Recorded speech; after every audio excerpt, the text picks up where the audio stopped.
ፕሬስ ቻናል ተከታታዮች ዛሬ በባህር ዳር ብልጽግና የሰላም ኮንፈረንስ በሚል ማካሄዱ ይታወቃል።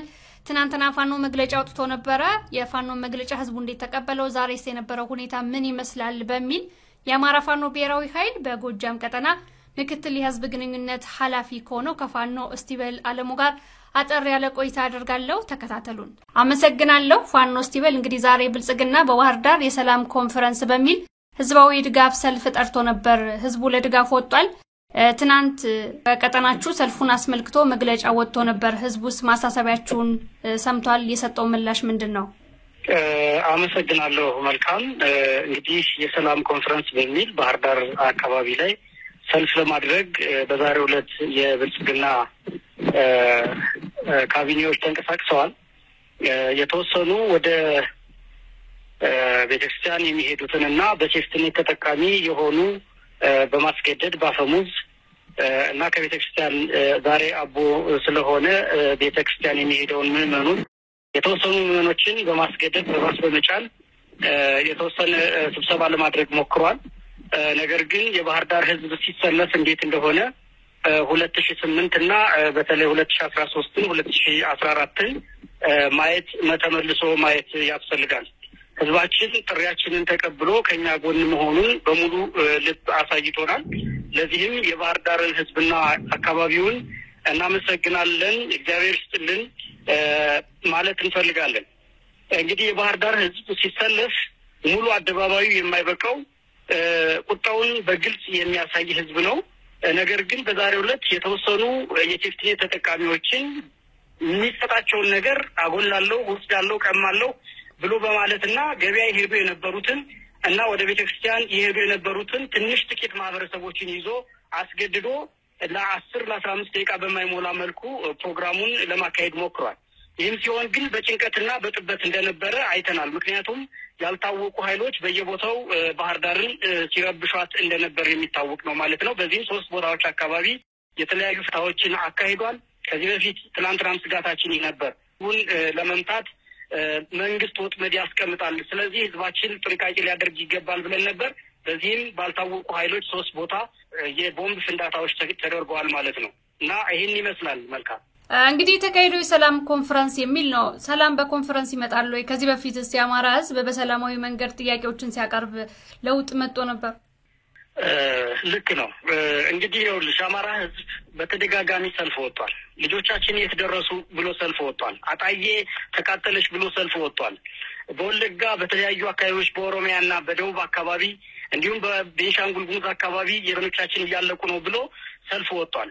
ይሄንንም በሰልፍ ጮሆ ለዓለም ህዝብ ለኢትዮጵያን ይመራል ተብሎ ለሚታሰበው መንግስት በወቅቱ ለማሳየት ተሞክሮ ነበር። ለዚህ የተሰጠው መልስ ግን ግድያ፣ ፌዝና መፈናቀል፣ መገደል መልሶ እንዲያውም እንዲህ ካላችሁስ የበለጠ እንገላችኋለን፣ እንጨፈጭፋችኋለን የሚል ዳግም የአማራን ህዝብ የሚጨፈጭፍና መልሶ ወደ አረንቋ የሚከት ነገር ነው የነበረው።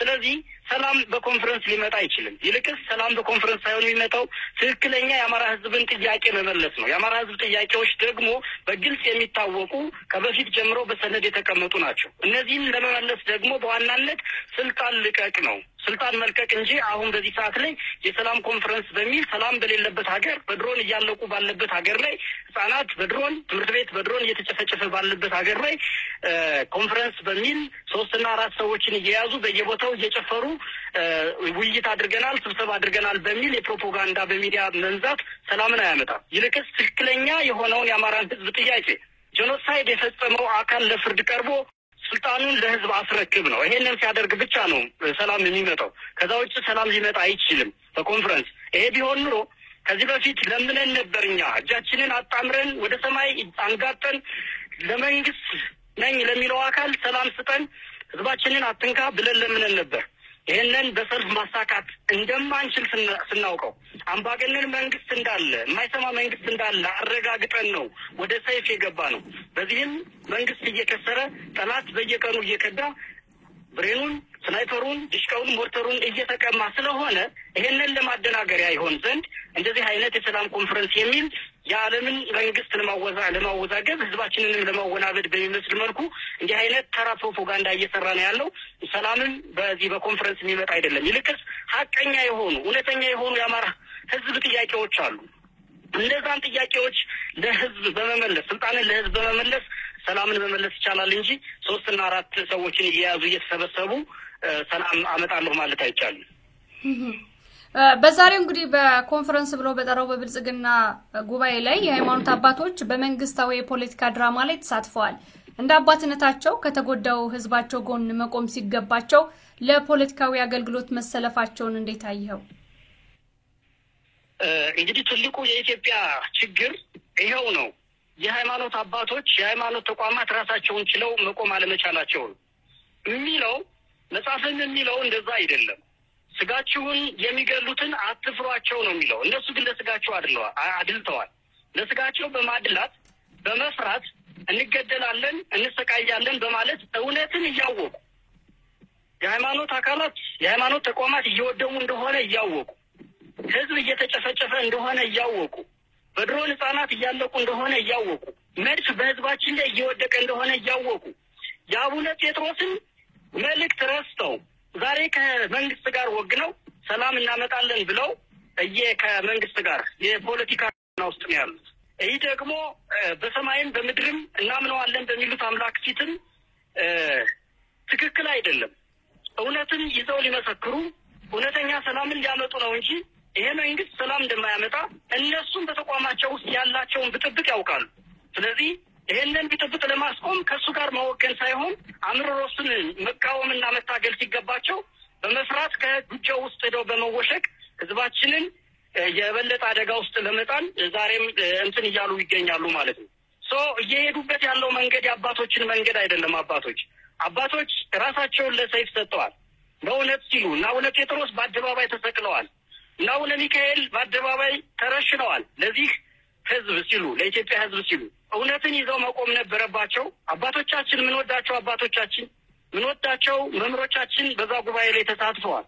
አሁንም ግን ጊዜው አልረፈደም። አባቶች ከኛ ጎን ሆነው ህዝብ የሚቀጥፈውን ህፃናት የሚጨፈጭፈውን እናትና አሮጌ ሳይል ቤተክርስቲያንን በአደባባይ በመድ ዲያቆናትን አዴት ላይ ሰብስቦ 16 ህፃናትን የረሸነውን ሊያወግዙ ከተበደለ ህዝብ ከተገፋ ማህበረሰብ እየተጨፈጨፈ ካለ ማህበረሰብ ጄኖሳይድ እየተፈጸመበት ካለው ህዝብ ጎን ሊቆሙ ይገባል እንጂ እንደዚህ አይነት ነገር አባቶቻችን ባያደርጉ መልካም ነበር። አሁንም ይመለሱ፣ ጊዜው አልረፈደም።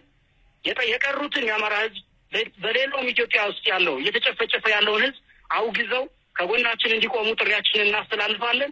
እንዲህ አይነት ነገር ግን ዘላቂ ሰላም ስለማያመጣ ዘላቂ ውጤትን ስለማያመጣ እውነተኛ መፍትሄን ስላልሆነ ከእውነተኛው መፍትሄ ጋር እንዲቆሙ ጥሪዬን አስተላልፋለሁ። አረጋ ከበደ ዛሬ ሜዳሊያ ተሸልሟል። የሰላም ሜዳሊያ ተሸልሟል። ይህ ምን ትርጉም አለው? አረጋ ከበደ በአሁኑ ሰዓት ራሱ የሚያስተዳድረው የአማራ ክልል አካባቢ ፋኖች ከምታስተዳድሩት አንጻር በስፋት ሲታይ እንዲሁም ደግሞ ብልጽግና በሰፈረባቸው አካባቢዎችም የሚፈጸመው መንግስት መር ወንጀል ሲታይ ይሄ እንደው ሜዳሊያ የሚያሸልም ነው። እንግዲህ በክልሉ ውስጥ ምንድነው የተደረገው? መልካም ትምህርት ቤቶች ናቸው የወደሙት። ጤና ጣቢያዎች ናቸው የወደሙት። በኑሮ ውድነት ቤታቸው ፈርሶ ቤት አልኖራቸው ብለው ተፈናቅለው በደብረ ብርሃን በፍኖተ ሰላም በተለያዩ አካባቢዎች በድርቅ ላይ ነው ያሉት ህዝባችን።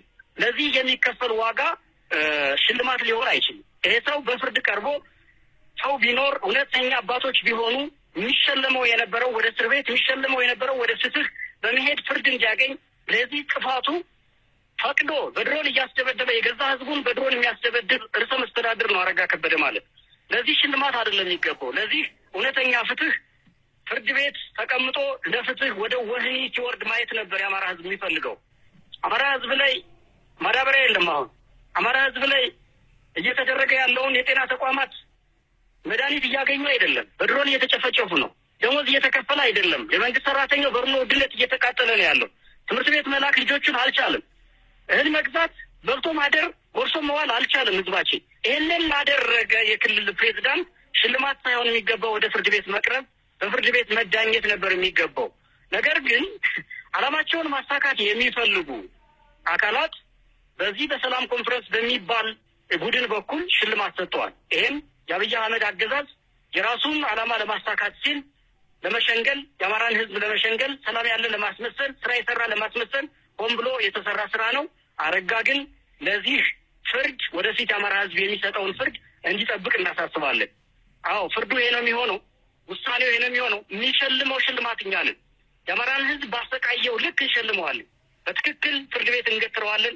አይደለም እሱ ሌሎችን ትላልቆች መሪዎችን አብይ አህመድ፣ ብርሃኑ ጁላን እና ሌሎችንም ይሄንን ስርዓት እያስኬዱ ያሉትን በትክክል ፍርድ ቤት አስቀምጠን የምናሳያቸው ፍርድ የምንሰጣቸው የምንሸልማቸው እኛ ይሆናል። እውነተኛ ፍርድ ፈርደን ሽልማት እንሰጣቸዋለን። በአጠቃላይ ዛሬ በባህር ዳር የታየው ለብልጽግና ሰልፍ አልወጣም ማለቱ ህዝቡ ምንን ያመላክታል? በመጨረሻም ደግሞ ማስተላለፍ የምትፈልገው መልእክት ካለ እድሉ ልስጥ። የባህር ዳር ህዝብ አይደለም የአማራ ህዝብ በአጠቃላይ የዚህን ስርዓት አገዛዝ አንቅሮ ተፍቶ ሆብሎ ወጥቶ አፍርሶ ፋኖአዊ መዋቅር አዋቅሮ እየተዳደረ ነው ያለው። አሁን የተለያዩ ወረዳዎችን የተለያዩ ቀበሌዎችን የተቆጣጠርን እኛ ነን። ስለዚህ ህዝባችን ማን እያሸነፈ እንደሆነ መጻኢ መንግስቱ የመጻኢ ድል ፈንታው በማን እጅ ላይ እንደወደቀ ያውቃል። ስለዚህ ህዝባችን ይሄንን ነው እያሳየን ያለ ማለት ነው። ስለዚህ ከመንግስቱ ወጥቷል። መንግስትን አያምነውም፣ ከማመንም አልፎ አፍርሶታል። ስለዚህ እየተጠባበቀ ያለ ህጋዊ የሆነ ፋኖ ከተሞችን ሲቆጣጠርለት ነው የሚጠብቀው እንጂ መንግስትን የሚጠብቅበት አንዳች ምክንያት የለውም ህዝባችን። ይሄን ደግሞ ዛሬ ባህር ዳር ላይ አሳይቷል። የባህር ዳር ህዝብ ለዚህ ምስጋና ይገባዋል። ሌላው ማስተላለፍልሽ መልእክት ፋኖ በብዙ ሁኔታ ተደራጅቷል። በኢኮኖሚ ተደራጅቷል፣ በጦር መሳሪያ ተደራጅቷል፣ በደህንነት ተደራጅቷል፣ ዝግጁ ነው ያለው። ስለዚህ ህዝባችን በዚህ ተረባርቦ ይሄንን ጠላት ለአንዴና ለመጨረሻ ጊዜ አስወግደን ነፃና ሰላም የተሰፈነባት ሀገር ለመመስረት በዝግጅት ላይ ነው የምንገኘው። ነገር ግን ህዝባችን አሁንም በእንደዚህ አይነት ወሬዎች እንዳይወናበድ፣ ሰላም አሉ በሚል ፕሮፓጋንዳዎች እንዳይወናበድ መልእክቴን አስተላልፋለሁ። በጣም አመሰግናለሁ። ፋኖ እስቲበላ አለሙ የአማራ ፋኖ ብሔራዊ ኃይል በጎጃም ቀጠና ምክትል የህዝብ ግንኙነት ለሰጠኸኝ መረጃ ከልብ አመሰግናለሁ። አመሰግናለሁ። መልካም። ከፍሪ ፕሬስ ቻናል በወቅታዊ ጉዳይ ባህር ዳርን በተመለከተ ዛሬ ሊደረግ የታሰበው ያገዛዙ የብልጽግና ሰልፍና የህዝቡ ምላሽ ምን ይመስላል በሚል ከፋኖ እስቲበላ አለሙ ጋር ያደረግነው ቆይታ ይመስላል። ስለተመለከታችሁን እናመሰግናለን። ጤና ይስጥልኝ።